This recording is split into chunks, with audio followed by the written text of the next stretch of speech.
Hadir, go. Okey, silakan. Nak ambil gambar sini tu? Itu. Sendiri aja? Ya. Pak takut tampuk ya gambar tu dulu. Nah, ini Bang ini. Ini disimin oleh Kerajaan Bukit Tinggi baru tahun 2004. Nah, tapi tentang penyiminan ini memang terjadi pro dan kontra. Tapi dulu kebanyakan kontra pasal dia punya ori hilang kan. Nah, tapi ini kubu Jepun ini sebetulnya yang buat bukan orang Jepun, tapi orang Indonesia. Oh, bukan orang Jepun. Bukan orang Jepun buat, tapi otak-otak Jepun. Nah, yang buat bukan orang Sumatera, tapi mereka didatangkan daripada Jawa, Kalimantan, Sulawesi. Habis kerja mereka itu dibunuh semua. Pasal ini lubang rahasia bagi Jepun. Nah, dia bunuh semua supaya orang tak tahu. Ini kan lubang rahasia bagi Jepun.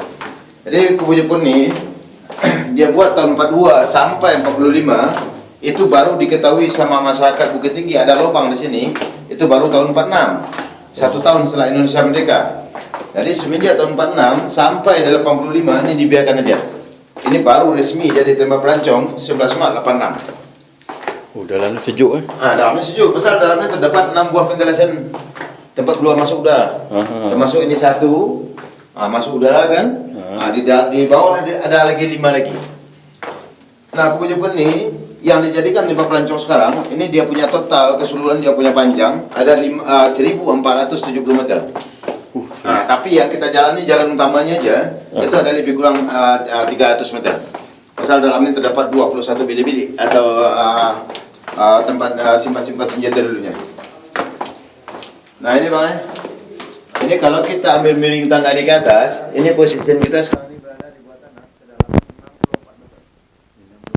64 meter atau 132 meter tangga. Ini jalan tangga sampai atas itu ada 132. Nah, kalau kita ambil lurus ke atas, ini posisi kita di bawah tanah. Sekarang ini ada 40 meter daripada atas tadi. Jadi sekarang ini kita berada di bawah tanah 40 meter.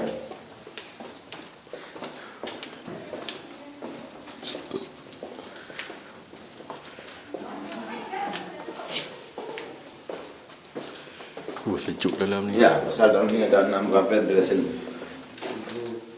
Nah, ini bilik ini 1.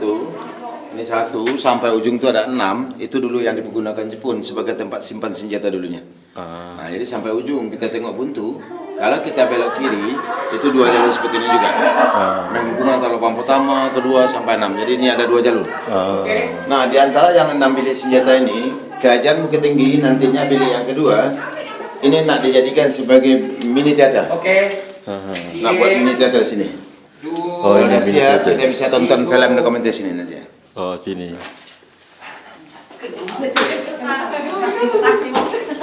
Hati-hati. Lagi menyangga bumi.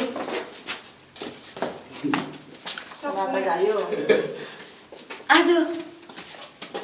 Nah, ini pintu ini dulu dipergunakan Jepun sebagai pintu pelarian. Oh, ya. Nah, pintu pelarian, mana pintu pelarian itu seandainya orang Jepun itu ketahuan buat lubang di sini sama masyarakat Bukit Tinggi, apa Laskar Indonesia, mereka lari melewati pintu ini, turun tali sejauh 50 meter ke bawah baru sampai Sianak Kenyan. Jadi 50 meter ke bawah, 40 meter ke atas. Itu lubang kecil. Ya. Nah, ini sampai sekarang ini masih dipergunakan sebagai ventilation. Justru itulah udaranya dalam ini sejuk seperti pakai aircon kan. Nah, padahal tak ada aircon dalam. Kalau bagi aircon orang dalam ni nanti orang bisa jadi ais ya. Nah, ini nantinya nak dijadikan Kerajaan Bukit Tinggi sebagai bilik market Bukit Tinggi. Market bukan market. Kalau market itu maknanya replika. Model. Jadi nanti Sekarang ini ya, sekarang ini kita dalam ini dipantau di atas. Kalau sekarang ini Bang, pelancong Jepun datang sini 1 atau 2 orang, itu kebanyakan tak berani masuk sini. Oh, tak berani. Nah, tak berani dia. Dia kira orang Bukit Tinggi masih dendam. Nah, jadi takut dia dibunuh pula dalam ni. Betul. Paralel gitu ya. Ada yang gini lagi ya. Ya. Dan di luar ini Kak ya, ada 3 terowongan lagi, itu yang aksesnya tembus ke pusat kota, tapi ditutup untuk umum. Terus sementara depan. Iya, sementara ya. Nah, ini juga, ini yang terakhir lorong senjatanya. Juga itu sudah dipasang semacam alat pendeteksi gempa. Betul, yang biru itu, yang punya. Nah, itu Jadi kalau lihat tembok ya.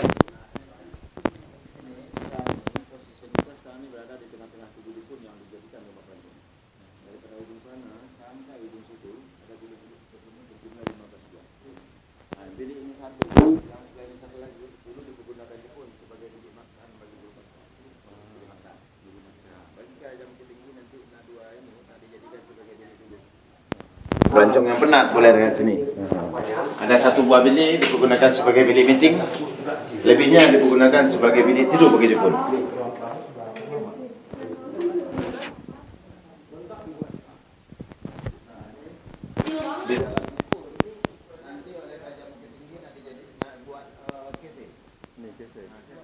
Tapi tempatnya aja udah disediakan oleh kerajaan, yang ini aja ada. Orang takut naik ke dalam. Kenapa? Pasal orang takut naik ke dalam. Dia takut nanti tak ada orang beli. Nanti rugi dia kan. Kalau jual air ya boleh.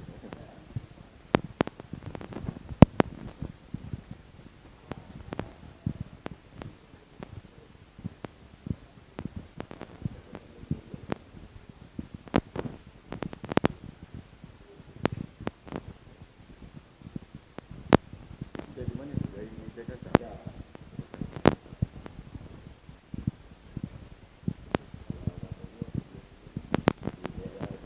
Lain banyak betul kan. Ini orang tak mau buat. Nah inilah dia punya ori ini. Nah ini belum di bagi sini. Jadi sebetulnya lebih lawak ori kan daripada sini. Batu Ya kalau orang Indonesia ni cakap batu cadas seperti ini bang, batu-batu ini.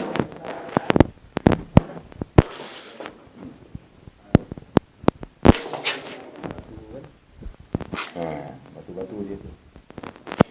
batu. Inilah dia orang Indonesia korek ni. Dipaksa oleh Jepun. Oh ni keras ni. Ya keras. Macam mana dia goreng ni keras ni? Dia pakai alat manual aja. Tenaga tak bisa dibutuhkan. Mereka dibunuh, dicari yang baru lagi. Itulah kezaliman Jepun dulunya kan. Yalah. Sana pun dekat Malaysia pun sama juga Ya. Jepun. Malaysia masuk ke Malaysia, Jepun masuk ke Malaysia itu tahun 41. Ya. Sini 42. Oh sini 42. Ya. Nah inilah dulu yang dipergunakan oleh Jepun sebagai penjaranya nih bang. Ini penjaranya nih dulu panjang nih ke dalam, dulu ada lebih kurang 40 meter. Tapi sekarang udah pendek, itu bukan karena longsor. Tapi jalan ini sebelum dibagi batu ini, dulu tanahnya tak rata. Jadi didatakan dulu, lebih-lebih tanah itu waktu pemugaran mereka tolak ke dalam. Justru itu sekarang pendek. Jadi guna penjara ini bagi orang Indonesia yang tak mau kerja, membangkang, mereka di penjara sini, setelah itu mereka disiksa dan langsung dibunuh. Setelah mereka mati semua, mereka tu bukan dikubur, tapi mereka dibuang ke sungai melalui lubang ini.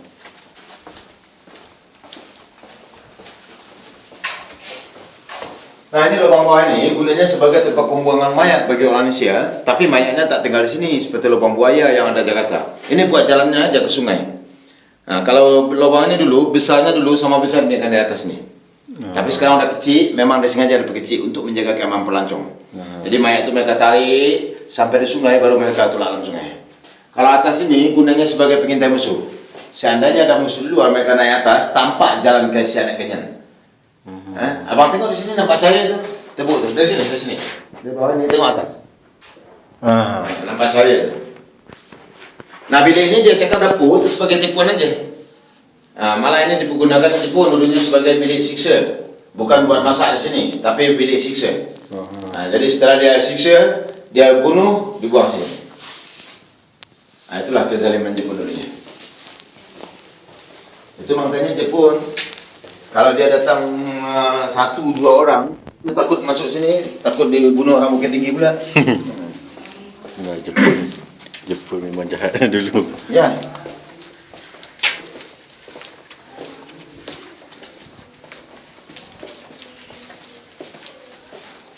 Oh, mayat dibuang di sungai. Ya. Jadi mayat itu dihanyutkan oleh air.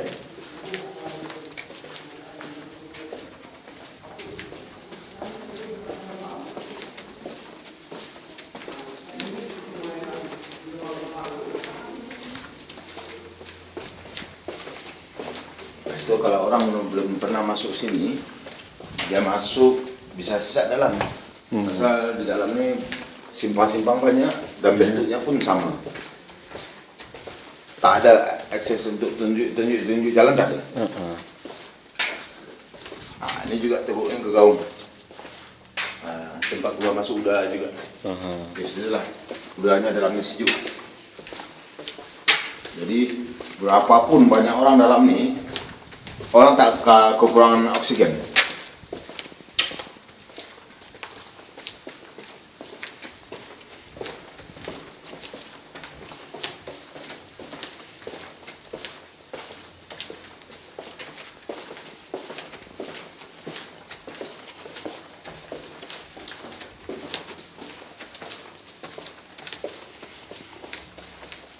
Abang nanti keluar sini langsung naik van, kalau saya balik lagi.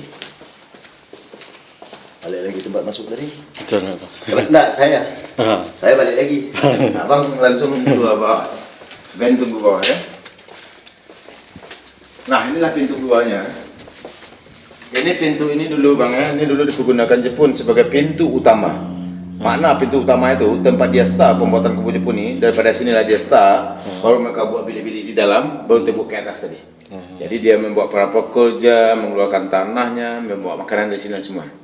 Tapi sampai sekarang ini masih ada yang belum dapat diketahui bang, masih misteri. Ada 3. Yang pertama, panjang kubu Jepun ini ada 5 kilo 900 meter. Kalau digabung keseluruhan. Lebar kali tinggi, ini berapa juta kubik tanahnya. Kemana dia buang bekas kulit tanah ini sampai sekarang tak tahu. Nah, kalau mereka tumpuk di Sianet Canyon, saya rasa sudah terbentuk satu gunung kan. Yang kedua, pembuatan kubu Jepun ini makan masa selama 2 tahun 8 bulan. Bisa buat sejauh 5 kilo 900 meter dengan tenaga manusia, dengan peralatan tradisional seperti cangkul, linggis, pahat. Berapa ribu jumlah orang Indonesia yang jadi korban. Yang ketiga, pimpinannya di sini dulu yaitu Jenderal Watanabe. Apakah dia sudah mati, kemana dia pergi, sampai sekarang tak tahu. Yang 3 itu masih misteri.